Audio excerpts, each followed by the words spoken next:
Bayangkan jika setiap pagi, begitu Anda bangun, ada seseorang yang mentransfer 86.400 ke rekening Anda. Jumlah itu adalah milik Anda sepenuhnya. Tidak ada syarat, tidak ada pajak, tidak ada pinjaman. Anda bebas menggunakannya untuk apa saja. Tapi ada satu aturan, apapun yang tidak Anda gunakan hari itu akan hilang selamanya. Kedengarannya seperti mimpi, bukan? Tapi kenyataannya, kita semua sudah memilikinya. Angka itu bukan rupiah, itu adalah detik. Setiap hari, kita semua mendapat 86.400 detik untuk dihabiskan. Masalahnya, sebagian besar orang menggunakannya untuk mengejar uang, tapi lupa bahwa uang hanyalah alat, sementara waktu adalah mata uang sejati kehidupan.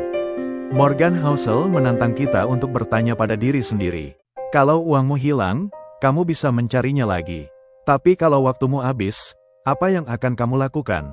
Di bab ini, kita akan membedah mengapa banyak orang terjebak dalam ilusi menukar waktu untuk uang, dan bagaimana cara membebaskan diri dari jebakan itu. Pernahkah Anda merasa hidup Anda baik-baik saja, sampai Anda membuka media sosial? Awalnya Anda bahagia dengan mobil yang Anda miliki, liburan yang Anda rencanakan, atau rumah yang Anda tinggali. Tapi begitu melihat postingan orang lain, mobil lebih mewah, liburan lebih mahal, rumah lebih besar, tiba-tiba semua yang Anda miliki terasa biasa saja. Morgan Housel menyebut ini sebagai racun halus dalam perjalanan keuangan kita, perbandingan tanpa akhir. Perbandingan ini bukan hanya membuat kita tidak puas, tapi juga bisa mendorong kita mengambil keputusan keuangan yang buruk, hanya demi terlihat setara dengan orang lain. Di bab ini, kita akan membongkar mekanisme psikologis di balik perbandingan sosial, mengapa ini begitu merusak, dan bagaimana melatih diri untuk fokus pada garis start dan finish kita sendiri, bukan milik orang lain.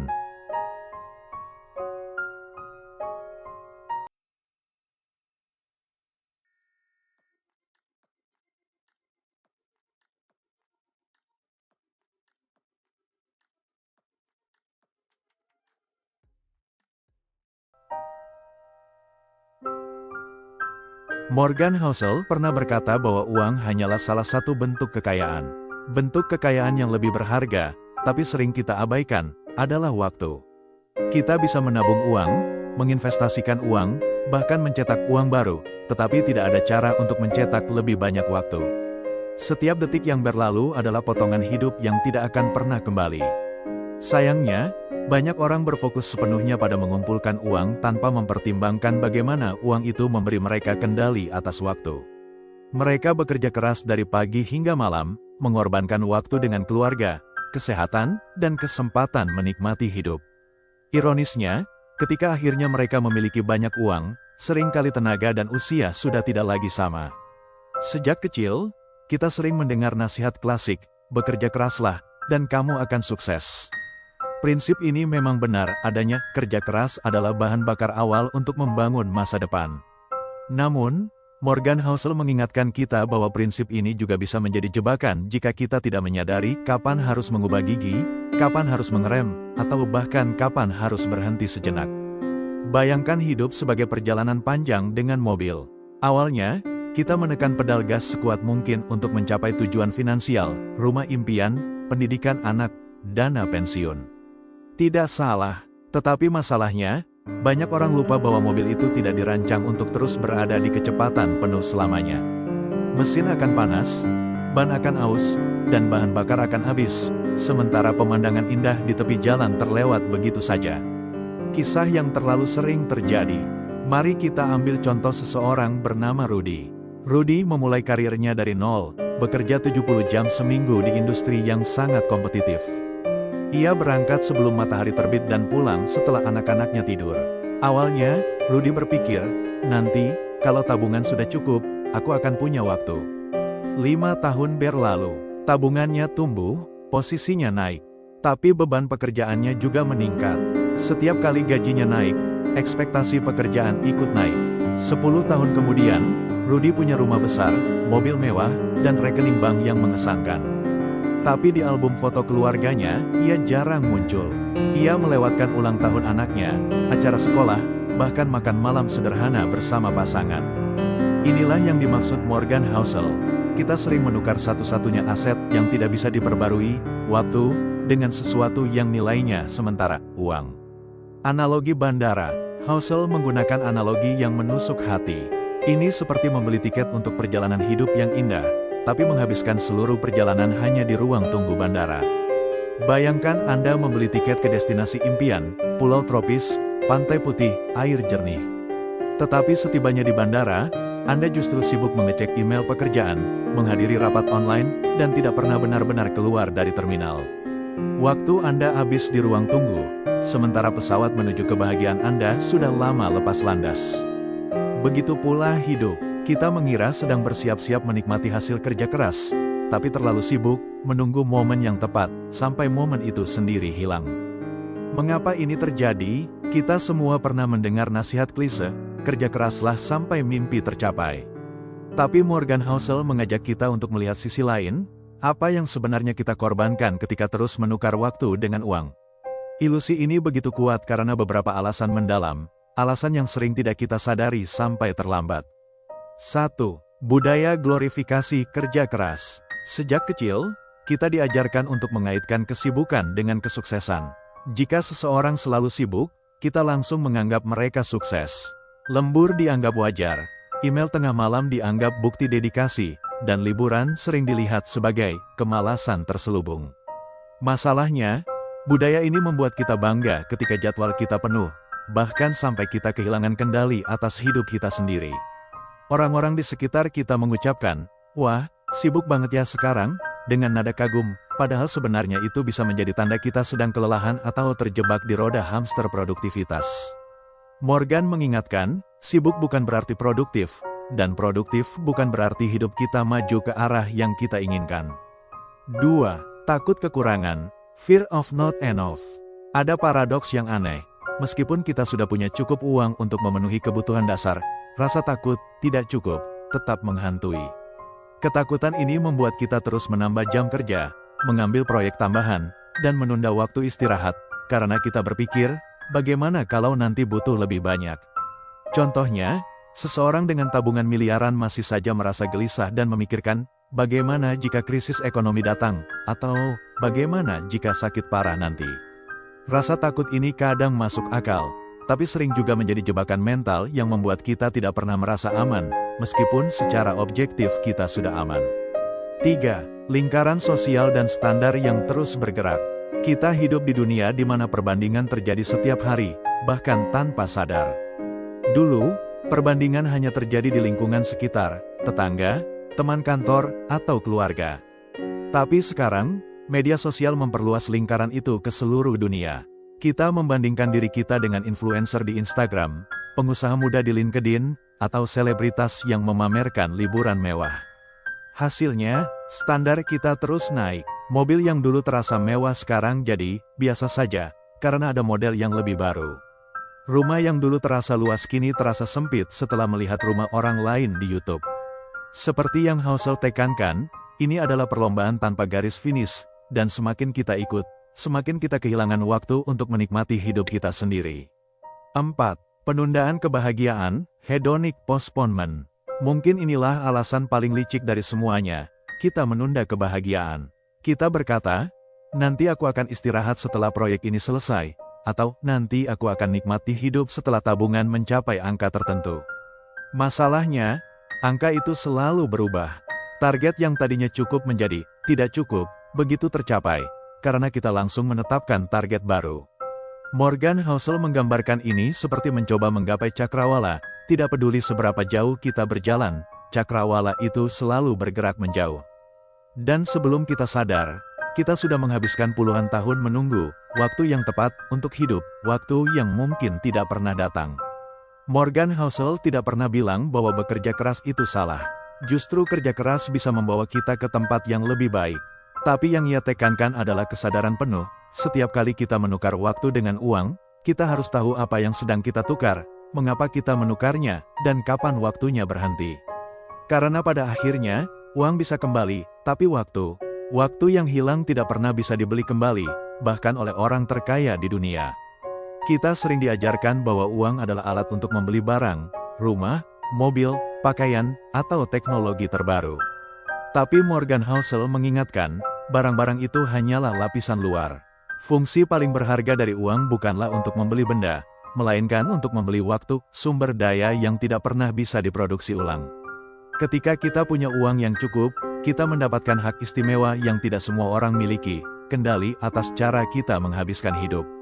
Bisa memilih pekerjaan sesuai passion. Bayangkan bekerja bukan karena Anda harus, tapi karena Anda ingin. Bagi sebagian orang, ini berarti meninggalkan pekerjaan yang memberi gaji tinggi namun membuat stres, lalu beralih ke pekerjaan yang memberi kepuasan batin meski penghasilannya lebih kecil. Misalnya, seorang eksekutif yang memutuskan menjadi guru, penulis, atau petani organik. Uang yang cukup memberi kita bantalan keamanan untuk mengambil keputusan berani ini, keputusan yang mungkin tidak masuk akal secara finansial di atas kertas, tapi membuat hidup terasa lebih bermakna. Bisa mengambil cuti panjang, uang juga memberi kita kebebasan untuk mengatakan, aku akan berhenti sebentar. Cuti panjang bukan hanya soal liburan mewah, ini bisa berarti jeda untuk mengurus anak yang baru lahir, menemani orang tua di masa senja, atau sekadar memberi diri sendiri ruang untuk menyembuhkan luka mental dan fisik. Dalam masyarakat yang terus mendorong kita untuk produktif, setiap detik, kemampuan untuk berhenti adalah bentuk kemewahan yang jarang dimiliki. Bisa menolak tawaran yang tidak sejalan. Banyak orang terjebak menerima proyek atau pekerjaan yang bertentangan dengan nilai hidup mereka, hanya karena butuh uang. Tapi ketika Anda sudah punya dana yang cukup, Anda punya kebebasan untuk berkata, tidak, terima kasih. Menolak tawaran yang menguras tenaga, memakan waktu berharga, atau merusak kesehatan mental adalah bentuk kebebasan yang tak ternilai. Karena saat Anda berkata, tidak, pada hal yang salah, Anda sedang memberi ruang untuk berkata, ya, pada hal yang benar. Kemewahan sejati, ritme hidup yang Anda tentukan sendiri. Kemewahan sejati bukanlah jam tangan mahal, bukan pula rumah megah di tepi pantai. Kemewahan sejati adalah ketika Anda bisa bangun tanpa alarm di pagi hari, memulai hari dengan kegiatan yang Anda pilih sendiri, dan menutup hari dengan rasa puas karena waktu Anda dihabiskan untuk hal-hal yang selaras dengan nilai hidup. Inilah arti terdalam dari uang yang membebaskan waktu, bukan soal membeli lebih banyak barang, tapi membeli kembali kendali atas hidup Anda. Kita hidup di zaman di mana laporan keuangan, grafik saham, dan angka di rekening bank menjadi tolok ukur utama kesuksesan. Kita sering memamerkan kenaikan aset, membicarakan return investasi, dan menghitung strategi untuk mencapai kebebasan finansial. Tapi Morgan Housel mengingatkan kita untuk menanyakan satu pertanyaan yang jarang kita pikirkan. Bagaimana kondisi portofolio waktu Anda? Portofolio waktu, kekayaan yang sering terlupakan. Bayangkan portofolio investasi seperti taman. Anda rajin menyiram pohon uang, saham, obligasi, properti, dan melihatnya tumbuh subur. Tetapi di sisi lain taman, ada pohon waktu yang perlahan mengering, karena Anda tidak pernah menyiraminya. Morgan mengajak kita untuk memikirkan, berapa jam setiap hari yang benar-benar kita kendalikan? Berapa hari libur yang bisa kita nikmati tanpa rasa cemas memeriksa email pekerjaan? Berapa banyak momen berkualitas yang kita habiskan bersama keluarga dan orang yang kita cintai, tanpa terganggu notifikasi? Kalau jawabannya sedikit, itu tanda bahwa kita mungkin sudah terlalu sibuk menumbuhkan satu jenis kekayaan sambil membiarkan jenis kekayaan lain, waktu, layu begitu saja. Paradoks keberhasilan finansial. Ironisnya, semakin sukses secara finansial, banyak orang justru semakin kehilangan waktu. Seorang pebisnis mungkin bisa membeli rumah megah, tapi tidak pernah sempat menikmatinya karena selalu berada di bandara. Seorang profesional mungkin punya tabungan miliaran, tapi melewatkan masa-masa anaknya tumbuh karena tenggelam dalam pekerjaan.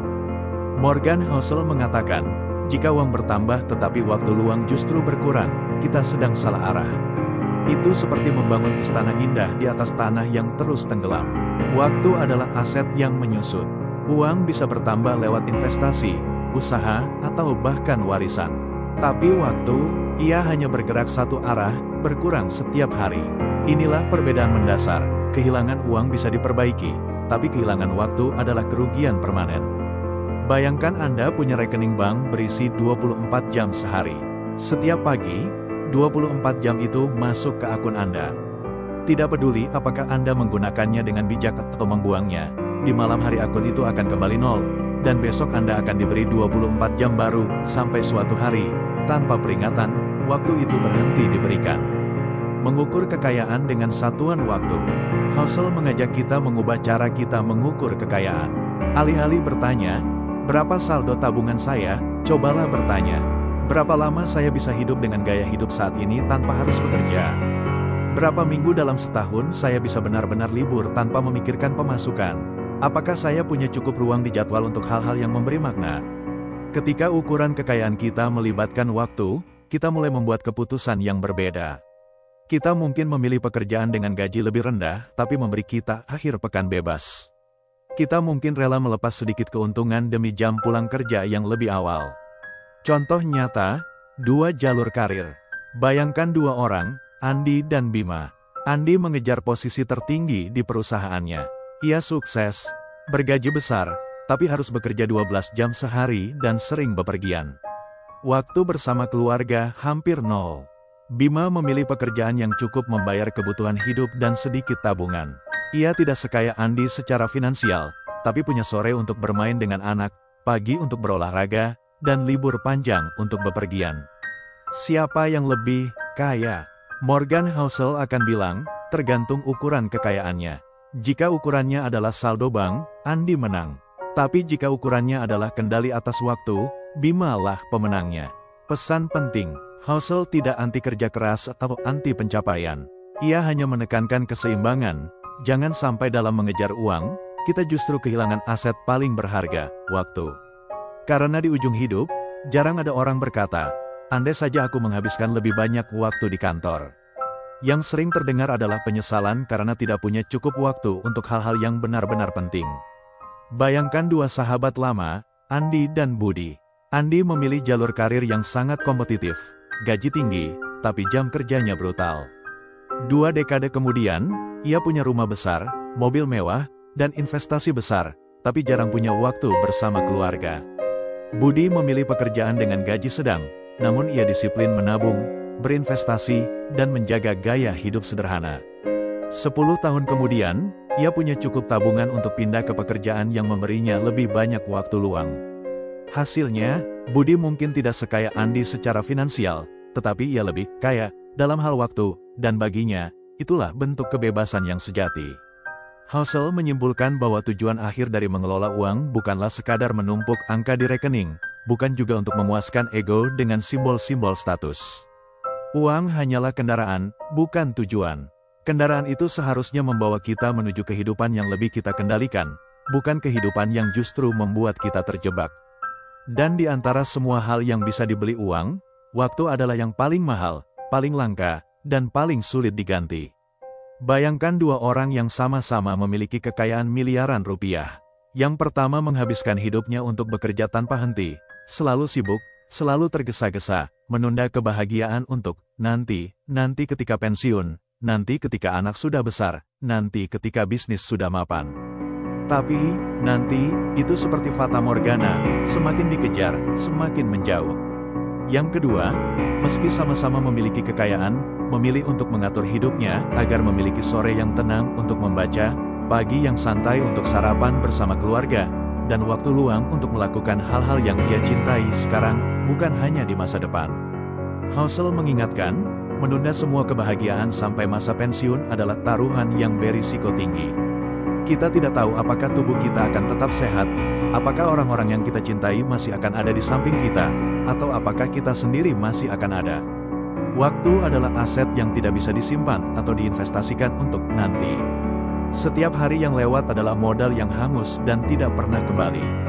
Maka, mengelola uang dengan baik berarti menggunakannya untuk menciptakan momen-momen berharga hari ini, sekaligus memastikan kita tetap punya cadangan untuk masa depan. Mengatur uang dengan bijak berarti merancang kehidupan yang memungkinkan kita menikmati hasil kerja keras sekarang, tanpa mengorbankan keamanan esok hari. Artinya, bukan hanya bekerja keras untuk membeli waktu di masa depan, tapi juga menggunakan uang untuk membeli kembali waktu di masa kini. Housel menegaskan bahwa hidup yang seimbang adalah hidup di mana kita tidak terus-menerus menunda kebahagiaan demi angka yang terus bertambah, melainkan hidup yang tahu kapan cukup, kapan harus berhenti, dan kapan harus menikmati. Karena pada akhirnya, uang yang tidak memberi kita kebebasan untuk mengatur waktu, hanyalah angka mati di layar. Tapi uang yang digunakan untuk memberi kita ruang bernapas, waktu bersama orang yang kita cintai, dan kesempatan untuk hidup sesuai ritme kita, itulah kekayaan yang sejati. Bayangkan hidup seperti sebuah lintasan lari. Kita semua berlari di jalur masing-masing, berusaha keras mencapai tujuan kita, keamanan finansial, rumah idaman, liburan impian, atau sekadar kebebasan waktu. Masalahnya, di lintasan ini tidak ada garis finish yang jelas. Kita tidak pernah tahu kapan perlombaan akan berakhir, atau apakah perlombaan ini memang punya akhir. Di sisi kiri dan kanan, kita bisa melihat pelari lain. Ada yang berlari lebih cepat, ada yang tampak santai, tapi entah bagaimana mereka tetap berada jauh di depan. Dan setiap kali kita mencoba menyalip seseorang, di kejauhan sudah ada pelari lain yang tampak lebih unggul lagi. Morgan Housel menyebut ini sebagai permainan yang tak ada garis finishnya, sebuah kompetisi yang tidak pernah selesai, dan yang membuat pemainnya terus merasa belum cukup. Naik level, muncul level baru. Masalah utama dari menjadikan orang lain sebagai patokan adalah, standar itu selalu bergerak naik. Hari ini Anda mungkin merasa puas setelah membeli mobil yang sudah lama diidamkan. Esoknya, tetangga Anda membawa pulang mobil dengan harga 2 kali lipat, dan tiba-tiba mobil Anda terasa biasa saja. Ini bukan soal iri hati dalam bentuk kasat mata. Kadang kita bahkan tidak sadar sedang membandingkan. Tapi ada suara kecil di kepala yang berkata, kalau dia bisa, aku juga harus bisa. Housel memberi contoh ekstrim. Bahkan miliarder pun tidak kebal dari perbandingan. Seorang pengusaha sukses mungkin merasa bangga memiliki kekayaan ratusan juta dolar, sampai dia duduk di meja makan bersama seseorang yang punya miliaran dolar lebih. Jadi, jika orang dengan ratusan juta dolar pun bisa merasa kurang saat membandingkan diri, bagaimana dengan kita yang bermain di level lebih bawah? Perbandingan adalah inflasi gaya hidup dalam bentuk emosional. Inflasi gaya hidup biasanya kita pahami sebagai kenaikan pengeluaran seiring naiknya pendapatan. Tapi ada versi yang lebih berbahaya, inflasi ekspektasi. Setiap pencapaian baru yang dulu terasa luar biasa akan menjadi standar baru yang harus dijaga. Dan begitu itu menjadi standar, kita berhenti merasa bahagia karenanya, kita ingin lebih lagi. Ini seperti mendaki gunung yang puncaknya terus bergeser setiap kali kita mendekat. Kita mengira sudah hampir sampai, tapi ternyata puncak itu menjauh sedikit demi sedikit. 3 skenario klasik perangkap perbandingan. Mobil dan status. Anda menabung bertahun-tahun untuk membeli mobil idaman. Rasanya seperti mimpi. Tapi seminggu setelahnya, Anda melihat rekan kerja datang dengan mobil yang lebih mewah, dan entah kenapa mobil Anda tidak lagi terlihat spesial. Rumah dan lingkungan. Anda pindah ke rumah yang lebih besar di lingkungan yang lebih prestisius. Awalnya bangga, sampai Anda sadar semua tetangga punya rumah yang lebih megah, dan Anda merasa harus mengejar lagi. Gaya hidup dan liburan. Anda senang bisa liburan ke Bali, hingga feed Instagram Anda dipenuhi foto teman yang berlayar di Santorini, atau berski di Swiss.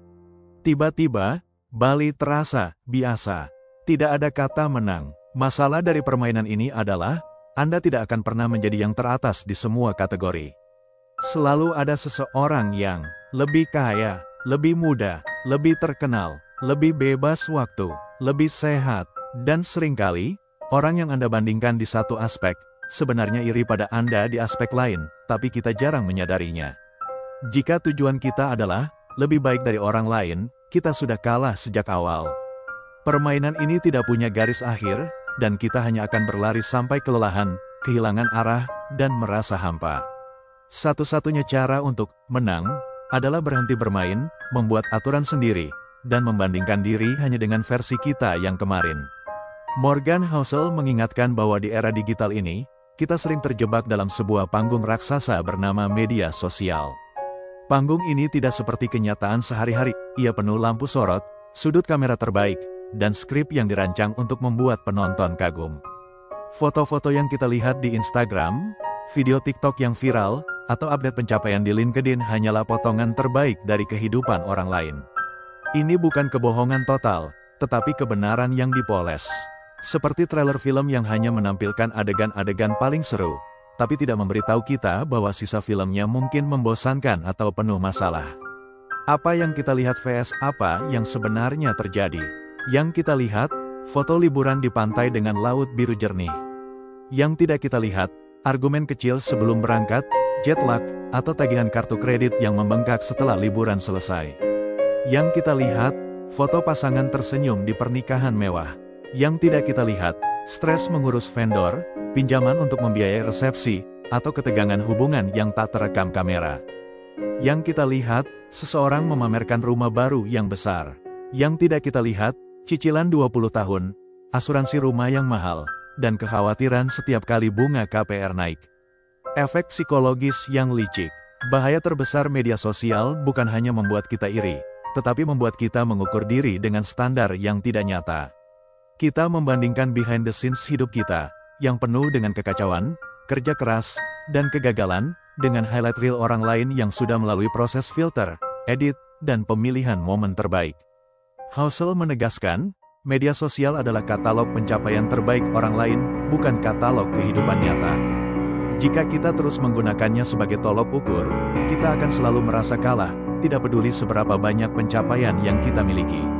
Satu-satunya cara untuk keluar dari ilusi ini adalah dengan menyadari bahwa kita hanya melihat sebagian kecil cerita orang lain, dan itu bukan cerita utuh. Akibatnya, kita selalu merasa tertinggal. Karir kita terasa biasa saja karena kita hanya melihat promosi jabatan orang lain, bukan kegagalan yang mereka alami di balik layar. Kehidupan sosial kita terasa sepi karena kita hanya melihat pesta ulang tahun orang lain, bukan malam-malam sunyi mereka. Penampilan kita terasa kurang menarik karena kita membandingkan diri dengan foto yang sudah melalui 10 kali editing. Ironi yang jarang kita sadari. Yang ironis, orang yang kita iri mungkin sedang membandingkan diri dengan orang lain juga. Dia mungkin iri pada kebebasan waktu yang Anda miliki. Dia mungkin iri pada hubungan keluarga Anda yang hangat. Dia mungkin iri pada kesehatan Anda. Namun di media sosial, kita tidak pernah melihat rantai perbandingan ini, yang terlihat hanya puncak dari gunung es, bukan seluruh masanya yang ada di bawah permukaan. Kenapa otak kita rentan? Secara evolusi, manusia memang dirancang untuk membandingkan diri dengan orang lain, dulu ini membantu kita bertahan hidup.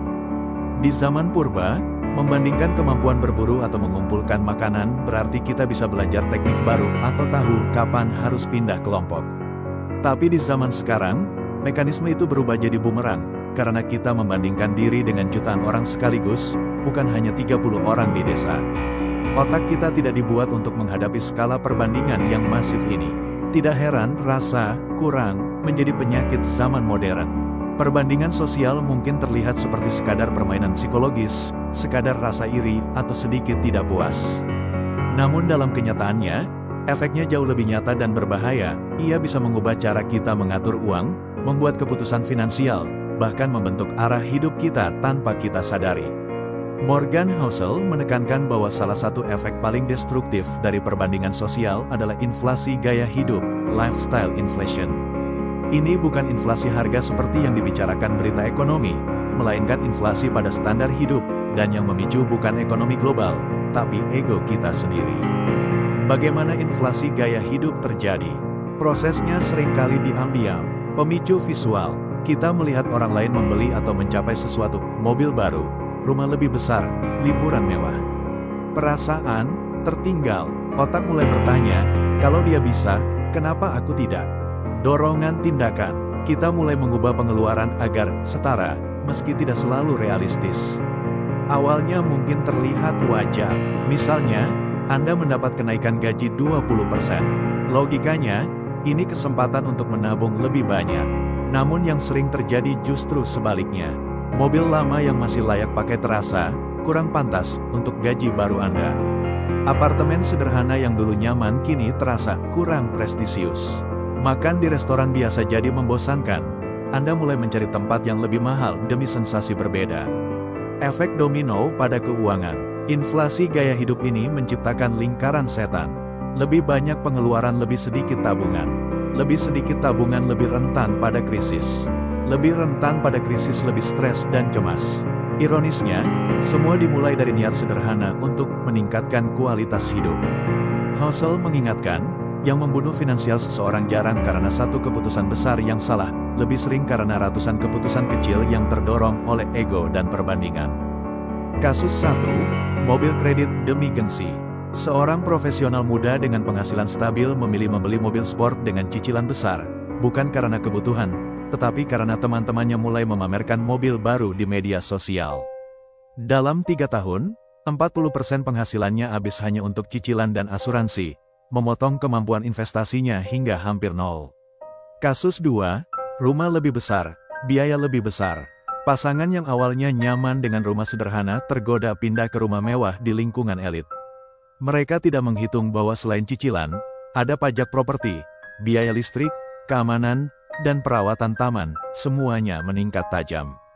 Hasilnya, tabungan darurat mereka habis dalam 2 tahun.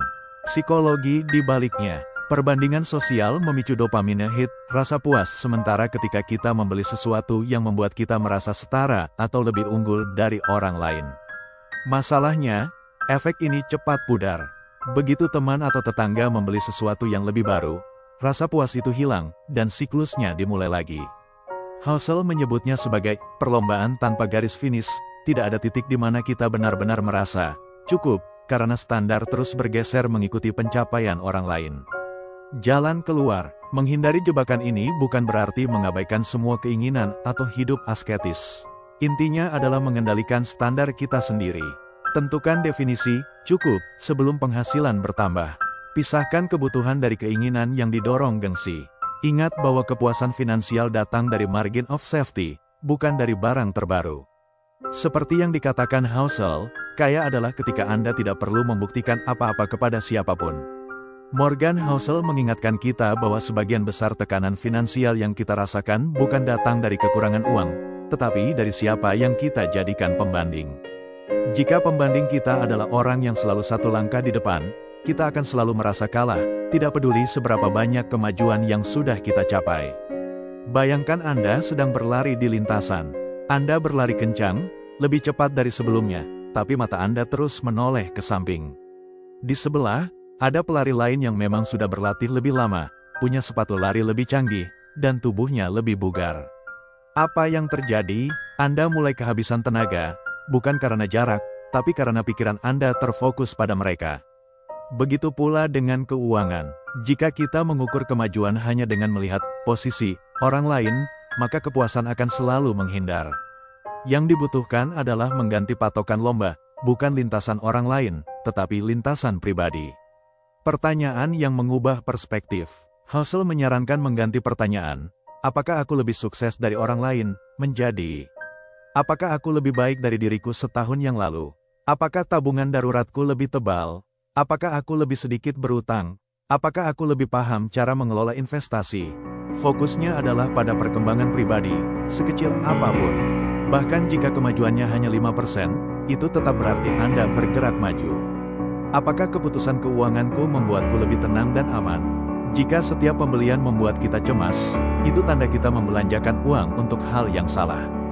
Tenang berarti punya cadangan dana yang cukup untuk tidur nyenyak, tidak gelisah setiap ada berita buruk di ekonomi. Apakah aku menjalani hidup sesuai nilai-nilai yang kupegang? Bagi sebagian orang, nilai terpenting adalah kebebasan waktu. Bagi yang lain, mungkin keamanan keluarga. Apapun nilainya, pastikan keputusan keuangan mendukungnya, bukan mengorbankannya demi impresi di mata orang lain. Kisah ilustrasi.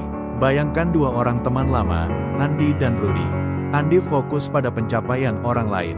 Ia selalu ingin mobilnya sedikit lebih bagus, rumahnya sedikit lebih besar, gajinya sedikit lebih tinggi daripada rekan-rekan sebayanya. Hasilnya, meskipun penghasilannya terus naik, tabungannya tipis dan pikirannya lelah. Rudy memutuskan untuk membandingkan dirinya hanya dengan versi dirinya di masa lalu. Ia bertanya, apa aku lebih stabil daripada 5 tahun lalu, dan apa aku lebih bijak dalam mengelola uang? Rudy hidup lebih sederhana, tapi punya tabungan 2 tahun biaya hidup, tidak terbebani utang, dan punya waktu luang untuk keluarganya.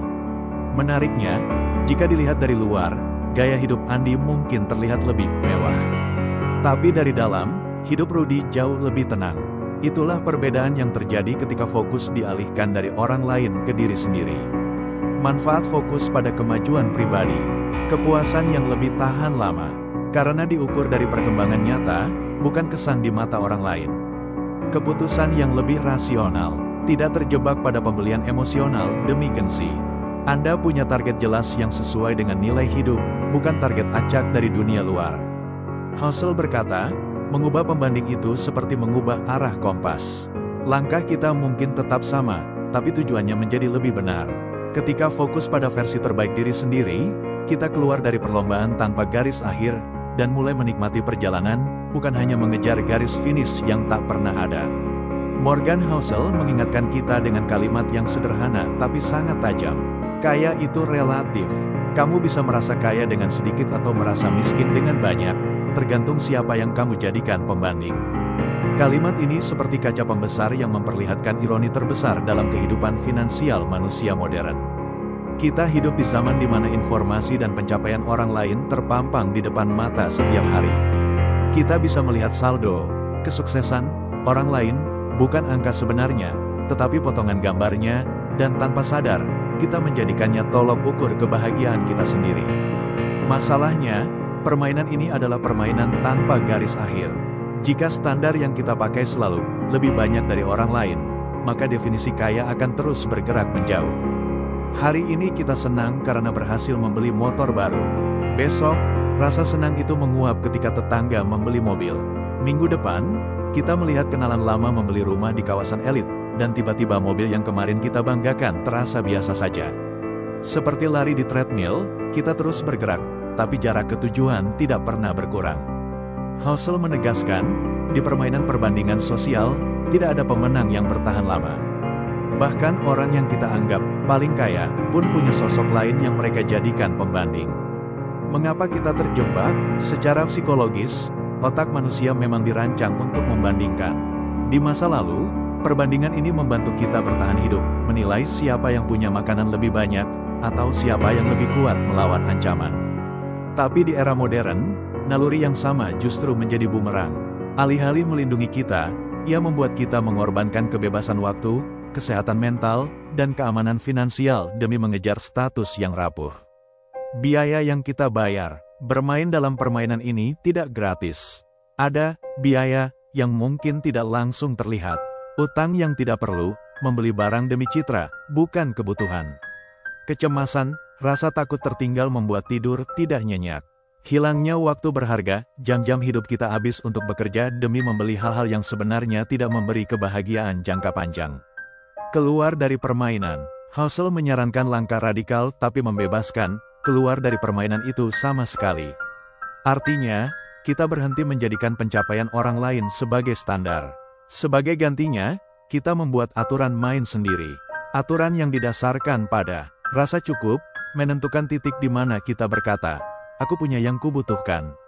Ketenangan pikiran, mengutamakan keamanan finansial daripada penampilan kekayaan. Kebebasan pribadi, memiliki waktu dan pilihan untuk menjalani hidup sesuai nilai yang kita yakini.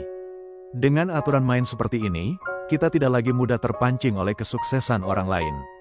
Kita bisa ikut bahagia ketika orang lain berhasil, tanpa merasa nilai diri kita berkurang. Bayangkan hidup di mana setiap pencapaian orang lain bukan ancaman, tetapi inspirasi. Bayangkan mengukur kekayaan bukan dari jumlah nol di rekening, tetapi dari jumlah malam di mana kita bisa tidur nyenyak tanpa rasa cemas. Bayangkan merasa puas bukan karena kita unggul dari orang lain, tetapi karena kita tahu kita sudah punya yang kita perlukan untuk hidup tenang. Itulah kekayaan versi Morgan Housel. Kaya adalah ketika kita bisa berkata, cukup, dan benar-benar merasakannya. Dan ketika kita sampai di titik itu, permainan sudah selesai, karena kita tidak lagi bermain untuk mengalahkan orang lain, tapi untuk menjaga kedamaian yang sudah kita miliki.